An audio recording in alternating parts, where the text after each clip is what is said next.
It's been 600 days of war in Israel since October 7th, 2023, and I've spent nearly 300 days in the army. I'm in a place where, if you saw the October 7th videos of Hamas's attacks on us, you're probably already recognizing this place, I imagine. And if you haven't recognized it yet, I'm going to explain where I am, because I think this is one of the most chilling places from everything that happened on October 7th.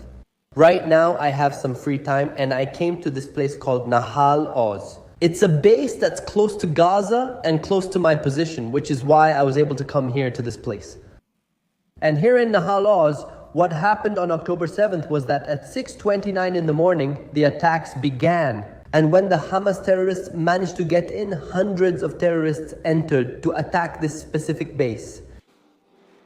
They arrived in 3 waves: first, second, and third groups of terrorists. And many great heroes, our soldiers who were there at that moment, fought and gave their lives, many of them to protect Israel.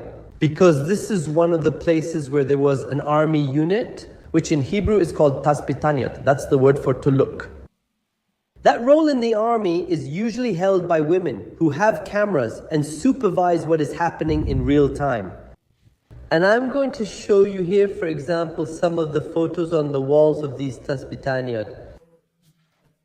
These women who were fighting and, let's say, reporting on how the whole situation was. You can also occasionally see photos of the men who fought, who were from the Golani tank unit, also Sherion.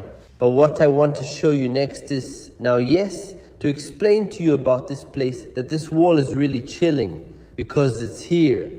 I'm going to read you a text soon that has to do with everything we're seeing. But I don't know if you remember that image where the Hamas terrorists are taking some young women. You'll recognize her in some of those photos of young women. For example, Agam Berger is among the kidnapped. Or, for example, here is Liri Albag. For example, here is Naama Levi. You will recognize them because it was right here where the Hamas terrorists put the young women. I don't know if you remember the video where they are full of wounds and bruises and blood, and they are put here tied up. And the terrorists they literally start to pray. In Islam, they have a prayer where they prostrate themselves on the ground. So they start to shout. That's how they call God. It's like God in Arabic. And they start to imagine that scene, kidnapping girls after having massacred people and then starting to shout, Allah is great, Allah is great. That's one of the many examples of how they are only driven by terror, how they are only moved by this desire to destroy the world. But one of the scenes that impacted me the most among those videos is a video in which one of the terrorists, by the way, how do we have those videos? Because the terrorists themselves are recording them. They're broadcasting on Facebook Live, and they're proud of everything they're doing and how they were. One of them starts making really offensive comments to one of the women, sexualizing them. Anyone who's seen that video knows what I mean. And one of the most terrible moments in the video is when one of these women, Naama Levi, stands up and has a red blood stain on her pants. They put her in a jeep and took her to Gaza. Along with 7 more of these female soldiers, they take 7 of them kidnapped to Gaza, and they also take 2 other Syrian soldiers from a tank unit. And all of this happening here. By the way, here are some of the candles that were lit in the name of all those who fell.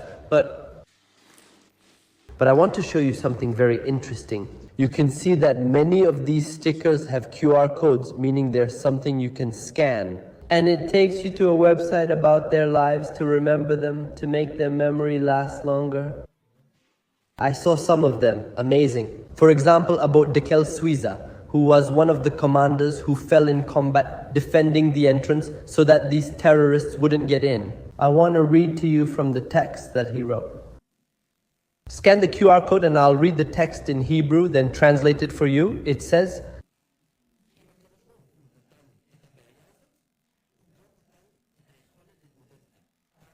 I'll translate. It says, if God gave me that problem, He will also give me the solution so I can solve the problem. And it says, believe, these gentlemen, and I'm going to read you another one of these. That's why the Shulchan Aruch teaches us, that's what it says. It says that we have to have, that's courage, and with courage we can, let's say, solve these problems, and courage comes from the word that means to overcome.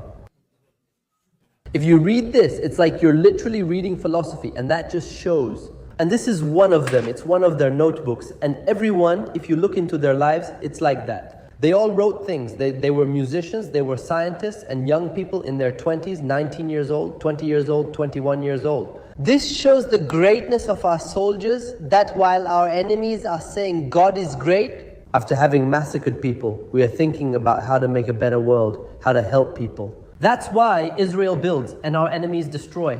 I want to finish by showing you this last image.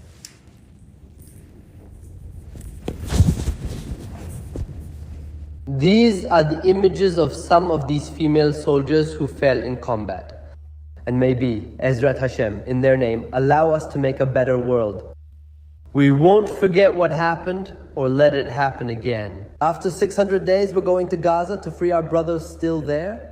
Be Ezrat Hashem, may we see a joyful, peaceful world with our neighbors. Be Ezrat Hashem. As an Israeli soldier, I assure you we won't let that happen again. We are going to defend ourselves, and may they return home soon.